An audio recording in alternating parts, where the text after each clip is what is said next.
Struggle Against Banditry, page 178. Remembrances by Che Guevara.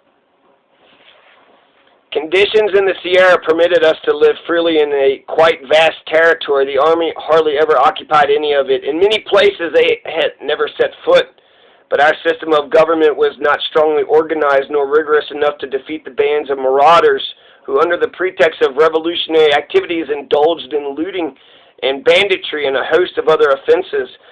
Besides, political conditions in the Sierra were still quite unsettled. The politicalization of the inhabitants were still superficial, and the presence in the vicinity of a threatening enemy army rendered useless all our efforts to correct this weakness. Once again, the enemy tightened its vise. There were various signs indicating that they intended to march on the Sierra.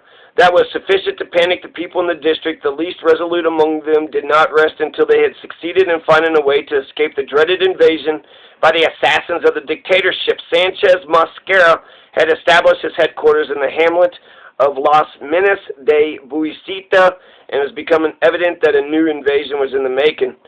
In spite of these threats, we went about our business in the valley of El Hombrito, laying the groundwork for a free territory. We even initiated in this desolate Sierra the rudiments of industrial activity, a bakehouse. In this same sector of El Hombrito, there was an encampment which served as a sort of gateway to the guerrilla forces. Young men wanting to join up with us arrived there in groups. They were placed under the authority of some peasants who were with us and in whom we had full confidence. Their leader, Aristidio, had been a member of our column as recently as a few days before the Battle of El Uvero, but the battle took place without him because he had fallen and fractured a rib. Besides, after this accident, he had not expressed any desire to continue fighting. Aristidio was a typical example of a peasant who joined the ranks of the revolution without having any clear understanding of its significance. His private estimate of this situation having convinced him that there were more advantages to waiting to see which way the wind would blow, he sold his revolver for a few pesos. Then he began to repeat to anyone who would listen that he was not off his rocker enough to allow himself to be quietly caught at home after the guerrilla force left the sector, and that he was going to make contact with the army. These declarations were brought to my attention from several sources. The revolution was undergoing difficult times in virtue of the rights bestowed on me as chief of the sector. I called for an inquiry, very summary, and Aristidio was executed.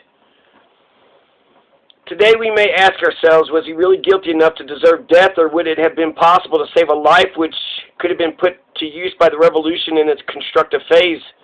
War is harsh, and at a time when the enemy's aggressiveness is on the rise, it is not possible to tolerate even the presumption of treason. He could perhaps have saved his skin had this happened several months earlier, since the guerrilla movement was still insecure, several months later when we were much more firmly in control. But Aristidio had the bad luck to rat at the precise moment when we were sufficiently strong to punish pitilessly such an offense as his, but not strong enough to inflict any other kind of punishment, since we had no jail or facilities for any other kind of penalty. Leaving the region for a time, the entire column set out toward Los Cocos on the Magdalena, where we were to join up with Fidel and capture a gang which, led by El Chino Cheng, was ravaging the Caracas region. Camilo, who had gone ahead with the advance guard, had already taken a certain number of prisoners before we arrived on the spot. The mopping up operation lasted about 10 days. It was there in a peasant hut that the notorious Cheng, leader of the gang, was tried and condemned to death by his order. Peasants had been tortured, others murdered. He had sown terror in the district while usurping the name and stealing the possessions of the revolution. At the same time, a peasant was condemned to death who, while boasting of his authority as a messenger for the rebel army, raped an adolescent. Subsequently, we put on trial a good number of the members of the gang, consisting of boys from the cities and peasants seduced by the prospect of a carefree prodigal life dangled before them by Cheng. Most of them were acquitted. However, we decided with regard to 3 of them that we would stage a symbolic drama which would surely make them think. Cheng and the peasant guilty of rape were tied to a tree in the forest and executed. They displayed a supreme calm. The first one, his large eyes wide open, faced the guns and shouted, "Viva la Revolucion!" Cheng faced death with absolute serenity, but asked for the last rites to be administered by Father Sardinas, who at that moment was nowhere near our encampment. We were unable to grant this request. Cheng then asked us to be the eternal witnesses of his last prayer, as if public testimony would serve as an extenuating circumstance in the hereafter. It was then that occurred the symbolic execution of 3 boys of the band. They had been deeply involved in Cheng's shady dealings, but Fidel felt they ought to be given a chance. We bandaged their eyes and subjected them to the anguish of a simulated execution. 3 shots were fired in the air, and the boys realized that they were still very much alive. One of them threw himself on me, and in a spontaneous gesture of happiness and gratitude gave me a big, noisy kiss, as if I were his father. These events had an eyewitness, Andrew St. George, agent of the CIA. His reportage published in Look magazine and considered in the United States to be the most sensational of the year, won a prize for him. In retrospect, this device as practiced in the Sierra might seem barbaric. The fact is that during that period, no other form of punishment for these men was possible. True, they did not quite deserve death, but they had on the record a series of serious offenses. All 3 of the executed men joined the rebel army. I later heard reports of the brilliant performance of 2 of them during the insurrectionary period. As for the 3rd, he stayed in my column for a long time. Whenever the conversation touched on various episodes of the war in the course of talking with other soldiers, if he found a comrade who called into question any of his stories, he always said emphatically, "It's true, I've never been afraid of death. Shay's my witness." 2 or 3 days later, we captured another group. Their execution was especially painful. Among them was a Guru hero, Guajiro, named Dionisio, and his brother-in-law Juan Librizio, 2 among the very earliest who aided our guerrilla troop. Dionisio, who had been instrumental in unmasking the traitor Etimio Guerra, who had aided us generously in one of the most difficult moments of our revolution, had later grossly abused our confidence, as had his brother-in-law. He had appropriated for his own purposes all the provisions that the urban organizations had sent us. He had set up several camps where he secretly slaughtered the cattle. Once on this slippery path, he had gone so far as to commit murder. At that time in the Sierra, a man's wealth was measured essentially by the number of women he had. Dionisio, faithful to custom and taking himself for a pasha, had by virtue of the powers conferred on him by the revolution taken over 3 houses with a woman and a substantial food supply in each. In the course of his trial, faced with Fidel's indignant reproaches concerning his abuse of confidence, his treason, and his immoral conduct, was he not supporting 3 women with the people's money?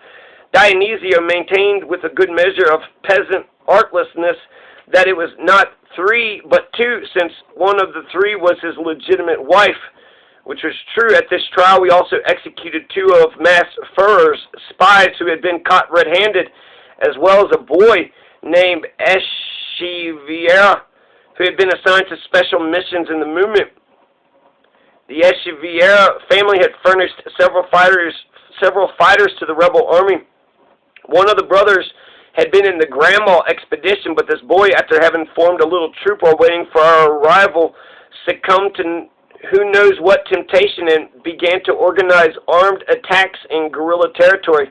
His last moments were affecting. He recognized his errors, but he could not, however, accept the thought of death by execution. He begged us to let him die in the next battle. He swore that he would seek death there, that he wanted only to avoid dishonor to his family, condemned to death by the tribunal. Echeviera, nicknamed Squinty, wrote a long, moving letter to his mother in which he explained the justice of his punishment and instructed her to remain loyal to the revolution. The last of the executed was a colorful character called El Maestro, whom I had known well during some difficult hours when I had wandered aimlessly through these mountains, sick and alone except for him. He soon left us, using some illness as a pretext and coming to grief in a life of dissipation. One of his finest exploits was to pass himself off as me, Dr. Guevara, and to attempt the rape of a little peasant girl who had sought medical treatment. They all died proclaiming their commitment to the revolution except for Mas Farah's 2 spies. I was not present at the scene, but witnesses have told me that when Father Sardinas, who was present at the time, approached one of the condemned in order to offer him the last rites, the man answered him, "Look, Father, see if anyone else needs you. Frankly, I don't really go for that stuff." With such men as these, the revolution was being made. From the beginning, they had not taken to discipline. There were learners They were loners who ended by getting into the habit of busying themselves with their petty personal affairs with no interest in overturning the social order. No matter how little or how briefly the revolution relaxed its control, they fell into errors that with astonishing facility led them into crime. Dionisio and Juanito Labrigio were no worse than other occasional delinquents whom the revolution spared and who can be found today in the ranks of our army, but that moment called for an iron fist. We were obliged to inflict exemplary punishment in order to curb violations of discipline and to liquidate the nuclei of anarchy which sprang up in areas lacking a stable government. Echeverria then could have become a hero of the revolution, an activist and a leader like his two brothers, officers of the rebel army. But he had the bad luck to commit an offense in that particular epoch, and he had to pay with his life. I hesitated to name him in these pages, but his attitude in the face of death was so upright, so revolutionary, so firm. He recognized so clearly the justice of his punishment that his end, it seemed to us, exalted him. It served as an example, tragic though it was, valuable in that it made clear to the eyes of others the need to make of our revolution a healthy thing, free of all those acts of banditry which were the heritage of the Batista dictatorship. During these trials, a case was argued for the first time by a man who had taken refuge in the Sierra after various disputes with Llano leaders of the July 26 movement. He became Minister of Agriculture after the revolution until the very moment when the law of agrarian reform was signed by others, since he did not wish to commit himself to it. Sorry, Marin. When we had performed the painful duty of establishing peace and moral order in all the territory over which the rebel army was moving to exercise administrative control, we headed back towards El Hombrito. Our column was divided into 3 platoons. The advance guard was led by Camilo Cienfuegos and 4 lieutenants, Orestes, Boldo, Leyva, and Noda. The second platoon was under the command of Captain Raul Castro Mercader, whose lieutenants were Alfonso Zayas, Orlando Pupo, and Pablo Cabrera.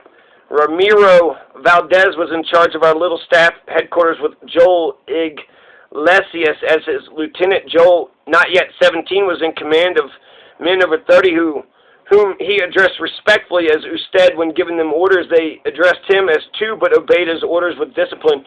The rear guard platoon was led by Ciro Rodriguez, assisted by Vilo Acuna, Felix Reyes, William Rodriguez, and Carlos Mas. It was toward the end of October 1957 that we reestablished ourselves at El Hombrito. We had then to set up a defense groundwork for the territory under our control with the aid of 2 students recently arrived from Havana, a future engineer and a future veterinarian. We began to lay plans for a miniature hydroelectric station, which we planned to construct at the little El Hombrito River. We also began production of our Mamba newspaper, El Cubano Libre. An old but nonetheless precious mimeograph machine had been brought up from the Llano. With its aid, we printed the first issues of the paper, whose editors and printers were the students Leonel Rodriguez and Ricardita Medina. Thus it was that we began to organize our life at this sedentary stage, which we were able to do thanks to the complicity and generous protection given us by the riverside residents, particularly by our gallant friend, Old Lady Chana, as we called her. We proceeded then to build a bakehouse in an old abandoned bohio.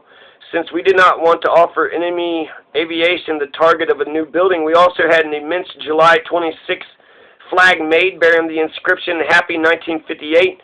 We planted it in the highest plateau of the El Hombrito in the hope that it would be seen from afar as far as Las Minas de Buisito. Meanwhile, we traveled through the sector, reinforcing our authority and giving it concrete presence. At the same time, we were preparing to face all day Sanchez Mascara's invasion by constructing fortifications around the access roads that he was likely to use. Altos de Conrado. So coming up, page 185.